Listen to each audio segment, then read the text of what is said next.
حضور اکرم صلی اللہ علیہ وآلہ وسلم نے ارشاد فرمایا، جس شخص میں یہ 3 باتیں ہوں گی وہ ایمان کا مزہ پالے گا۔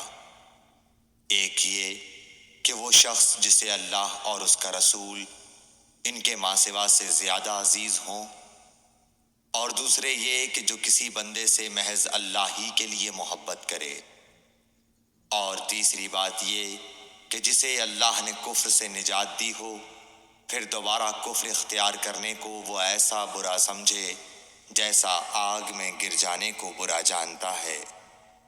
صحیح بخاری حدیث نمبر 21۔ حضرت محمد مصطفیٰ صلی اللہ علیہ وآلہ وسلم نے فرمایا، جب جنتی جنت میں اور دوزخی دوزخ میں داخل ہو جائیں گے، اللہ پاک فرمائے گا، جس کے دل میں رائی کے دانے کے برابر بھی ایمان ہو، اس کو بھی دوزخ سے نکال لو۔